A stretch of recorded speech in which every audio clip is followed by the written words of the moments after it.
Ito po ang magandang development sa isyong politika at saka ho ang positibo rito, lumalawak ang kumakampi o kakampi ni Pangulong Marcos sa kanyang gobyerno kung paano mapaganda ang ating ekonomiya at lahat ng problema ng bansa ay mabigyan ng solusyon. Ito ay matapos na ang napakalaki o isa sa pinakamalaking political party sa bansa, ang National People's Coalition, ay nakipag-alyansa na rin sa Partido Federal ng Pilipinas ni Pangulong Marcos. Yung mga gunita, nauna na nakipag-alyansa ang lakas CND sa Partido Federal. So, dalawang malalaking political party po ang nakiisa na sa ating Pangulo para ho sa magandang takbo ng gobyerno. Pakinggan po ninyo to dahil kahit papano ay talagang good news ito dahil naniniwala ang iba-ibang sektor at political party sa direksyon na tinatahak ni Pangulong Marcos.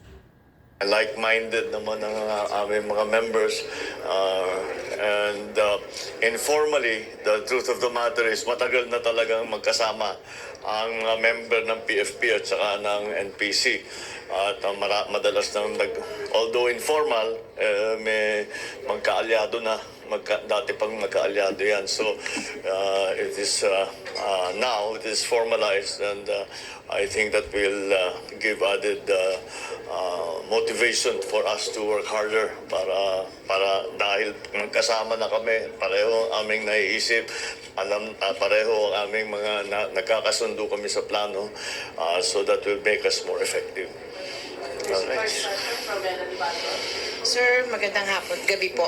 Madadagdagan pa po ba ang Well, ano po ito, ambush interview kay Pangulong Marcos ng mga media, ng Malacanang media, press corps, dahil nga po sa pagkatapos nung pinagtibay na kasunduan ng dalawang political party.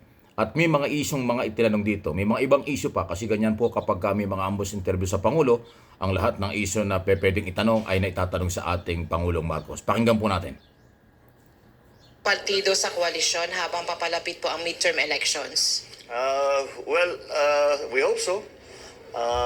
Dahil, of course, kagaya ng sinabi ng isang very wise statesman, politician, politics is a game of addition. So that is what we are hoping to achieve. Sir, follow-up po, how strong and stable po yung coalition that will ensure the unity of the parties for the midterm elections po? Well, I think it's very natural for people to think that this is being done for the midterm elections. Of course, that's part of it. But really, it is to formalize what already existed. We are trying to put together once again the team, and that will work together. And this really derives from our original concept that progress will only come from unity. And what we are thinking of really is how to be more effective, how to be able to work better so that we can help each other try to achieve the same things. Yun ang ano dyan. So that's more, for me that's more important. Well, because maybe I'm not a candidate, that's why I'm thinking in those terms. But of course, the elections coming up are part of it. But also, perhaps equally important are the connections that we make so that we become a stronger force for progress and peace and progress and stability in the country. Next question from Noel Palakay. Question ko po, do you see any flaws in the coalition and how do you think it would be addressed? Any flaws in the Coalition? coalition? In the coalition? Yes. Do you see any flaws? How do you think it would be addressed? If there's any. Flaws? Yes. Well, the usual thing is that when you approach an election and you are in partnership together, kung minsan, yung ibang partido may kandidato para sa parehong posisyon. And wala. Yung mga steering committee namin, yun ang mag-uusap. Mag-decide tayo. Kung hindi talaga pwede, wala talagang magawa na kompromiso, di we will kuminsan napipilitan tayo mag-free zone. Pero as much as possible, para maayos, gusto namin magkasundo doon nga sa mga kung sinong tatakbo doon sa bawat lugar. So, but every election ganun eh. Basta't nagsama ang mga partido. So, we're ready for that and we know how to handle it. Next question, Jonathan Antan, GMA News. Hi sir, may initial findings na po ba na pinadala sa Malacanang tungkol sa investigation kay Bamban Mayor Alice Go? Oh no, it's very, very early yet. No, we just started. Well, the Senate just started their investigation. As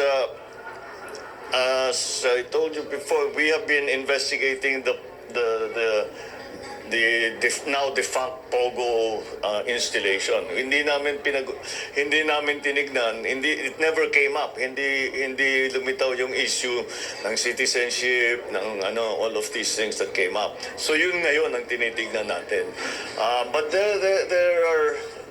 we have ways to go dahil talagang hinahanap natin kung ano ba talaga ang totoo.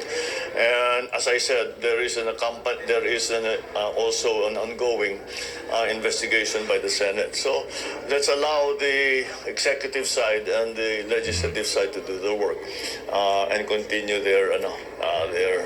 continue our investigations. Napaka-controversial talaga ng mayor na yan, ng Tarlac. Hindi talaga pangkaraniwang issue yan dahil nga sa maraming nagtaka dyan na bigla daw naging mayor ng Banban, Tarlac. Yung Chinese, parang mukhang galing sa China o kung ano man. Anyway, under investigation po yan. So ang sinasabi rito ni Pangulong Marcos sa ambush interview, yung tungkol nga ho dyan sa pagpapalakas. By the way, salamat sa Former Senate ito. President, Ayan, ito yung yan yung meeting po. Salamat sa RTBM, Radio TV Malacanang. Yan po yung formal na pagpinagtibay na tinutukoy natin, partido politikal ng partido federal ng Pilipinas at saka ng National People's Coalition ni Senador Tito Soto at Duawit at iba pang mga opisyal. So ayan po, positibo ito. Alam nyo, sabihin nyo, politika yan, tatatama kasi lahat namang galaw o karamihan sa galaw ng ating gobyerno, politika. Pero siyempre yung pagpapalakas ng partido ng Pangulo at sinasamahan ng iba-ibang partido, yan po ay nagiging positibo. Alam nyo kung bakit? Yan ang makakatulong, especially sa ekonomiya at ibang programa ng pamahalaan. Kasi pag ang Pangulo sinasamahan ng iba-ibang political party, iba-iba rin ang agenda, pero pag pinagsama-sama, nagkaroon ng coalition ng mga agenda, panalo ang Pilipino. Ayan po ang ibig sabihin yan. Kaya taliwas sa mga sinasabi ng iba na humihina ang gobyerno, humihina si Pangulong Marcos, dapat palitan. Alam mo naman kung anong agenda ng mga ang gusto ipalitan si Pangulong Marcos, wala na yan. Huwag na natin masyadong pagkaabalahan yan. Kung kanilang ginagawa yan, tingnan natin kung saan sila makakarating. Pero yung pagpapalakas ng iba-ibang political party, non-government organization, hindi lang para sa eleksyon o hindi para sa ginagawa ng ating gobyerno, yan po ay positibo para sa ating lahat. Naipapaliwanag ko lang para humaintindihan. Huwag kayong manidismaya. Parte po yan ng gobyerno kung paano ayusin at harapin ang maraming kinakaharap ng mga Pilipino. Hindi lang Pilipinas, hindi lang mga Pilipinos dito sa atin sa Pilipinas. Kasama kayo ng mga overseas Filipino workers.